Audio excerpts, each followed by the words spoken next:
माला में पिरोने वाले और बीएसपी के संस्थापक मान्यवर काशीराम साहब को नमन करते हुए और इस देश के सबसे बड़े प्रदेश की 4 बार मुख्यमंत्री रही बहन कुमारी मायावती जी को अपना आदर्श नेता मानते हुए और आज इस जोन नंबर 2 पर 5 जिलों का सामूहिक जो 68 दिवस समारोह आज मनाया जा रहा है।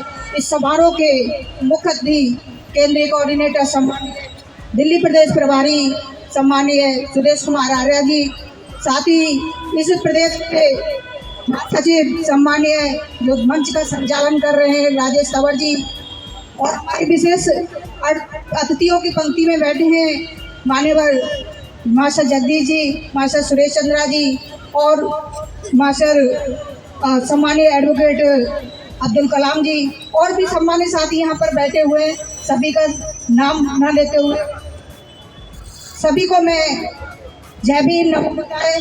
और यहाँ पर आई हुई सभी जितनी भी बसपा प्रेमी यहाँ पर बैठे हैं तो मान्य बहन जी के इस 68वें जन्मदिन समारोह में उपस्थित हुए हैं, उन सभी को मेरा जय भीम नमो बुद्धाय।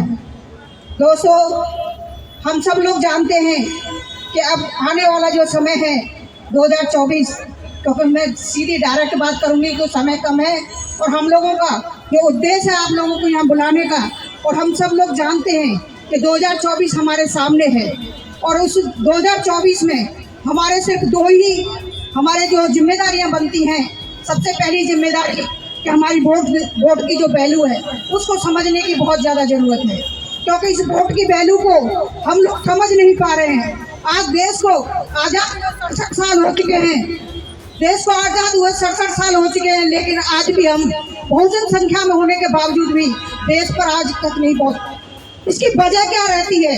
उसकी वजह को हम लोगों को जानना होगा, क्योंकि हमारे लोग बड़े भोले भाले लोग हैं, बहुत ही मतलब हर किसी की बातों में बड़े जल्दी से आ जाते हैं। तो बहुत समय से हमारे समाज के लोगों को दबाया और कुचला गया है और उन लोगों को इतना सताया गया है कि उनको सामने अगर थोड़ा सा भी अगर कोई भी ऐसा लाभ की चीजें अगर सामने रख दी जाती हैं तो अपने दुख दर्दों को बहुत जल्दी भूल जाते हैं। तो भाई इसको सही करवा दो।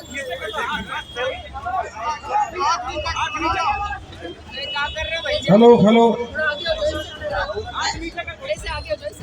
वो हाथ नीचे करो, आप हाथ नीचे करो।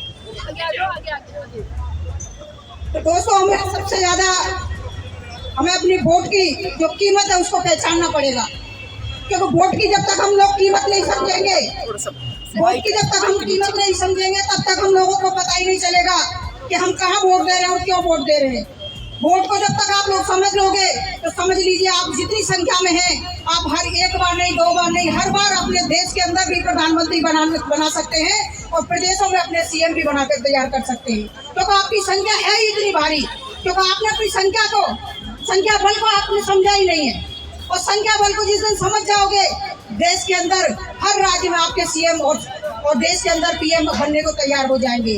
दोस्तों, बहुत समय बीत चुका है हम लोगों का, क्योंकि देश को आज़ाद हुए 67 साल हो चुके हैं और 67 साल इतना समय हम लोगों ने गवा दिया। हमने सब लोगों को देखा, सबने लगा कि शायद इस बार ही हमारा भला करेंगे, हमारी महिलाओं की सुरक्षा के लिए बहुत अच्छे उत्तम इंतजाम करेंगे, हमारे आने वाले युवाओं के लिए अच्छे रोजगारों की व्यवस्था ये लोग करेंगे, लेकिन ऐसी व्यवस्था हमने आज तक कभी नहीं देखी। ये लोग आते हैं चुनावों में और तमाम तरह की जुमलेबाजी करके, तमाम तरह की ऐसे सुविधाएं और ऐसी नीतियों को हम लोगों के बीच में लेकर के ये लोग आते हैं, जिससे हमें लगता है कि नहीं सच में इस बार ये लोग करने वाले हैं, लेकिन हर बार हम लोगों के साथ छलावा ही होता है। तब तक इस छलावे के साथ आप लोग जीते रहोगे, तब तक अपने बच्चों के भविष्य को दांव पर लगाते रहोगे। अब वक्त आ गया दोस्तों, 2024 में हम लोगों को बहन कुमारी मायावती जी को देश के अंदर बैठाने का काम करना है और इस देश का सबसे बड़े देश में जो प्रदेश में 4 बार मुख्यमंत्री है उसका शासन प्रशासन सब लोगों ने देखा है। सिर्फ एक बार माननीय बहन जी को पूर्ण बहुमत का समय मिला, उस समय में बहन जी ने बता दिया आज देश में नहीं देश के बाहर भी लोग माननीय बहन जी के शासन प्रशासन की लोहा मानते हैं, कहते हैं कि अगर देश के अंदर राजनेता हो तो बहन कुमारी मायावती जैसा हो, वरना हो ही नहीं। क्योंकि माननीय बहन जी के अंदर माननीय बहन जी जिस समाज से आती हैं जिस समूह से आती हैं उन्होंने वहाँ पर बहुत अन्याय अत्याचार को देखा है। उन्होंने देखा है हमारी माता बहनों के साथ किस प्रकार की जातियाँ होती है, हमारी माता बहनों के साथ किस प्रकार के जुल्म होते हैं, उनकी FIR तक दर्ज नहीं होती। तो ऐसे सिस्टम को माननीय बहन जी ने बड़े बारीकी से हमारे लोगों के बीच में जाकर के खुद को उनकी सहन करते हुए देखा है, उनको पूरे सारी समस्याओं को। तो उन समस्याओं को वो बहुत अच्छी तरीके से समझती हैं।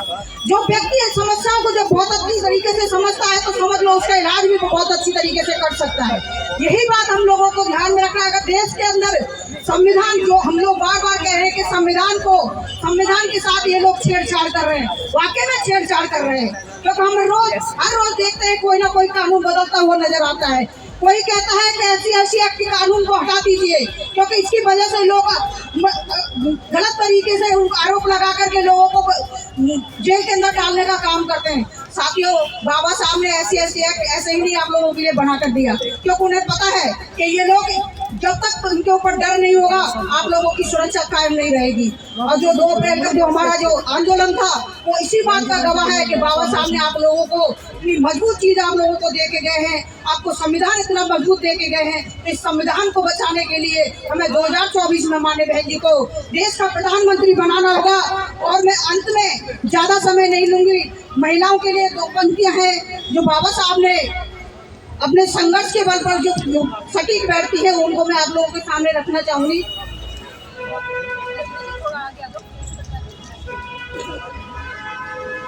महिलाओं के लिए मैं 4 पंक्तियां हैं, उन 4 पंक्तियों को बोल करके मैं अपनी वाणी को विराम दूंगी, क्योंकि समय बहुत हो गया। हमारे और भी वक्ता करो, हमारे मुख्य अतिथि हैं जिनको हमें सुनना है, और उन्हीं के लिए हमने ये प्रोग्राम रखा है, क्योंकि माननीय बहन जी का जो संदेश है वो आप लोगों तक पहुँचना जरूरी है। तो दोस्तों, मैं महिलाओं के लिए जो पंक्तियां हैं, महिलाओं का जीना इतना आसान ना होता, महिलाओं का जीना इतना आसान ना होता, धरती पर पैदा भीम महान ना होता।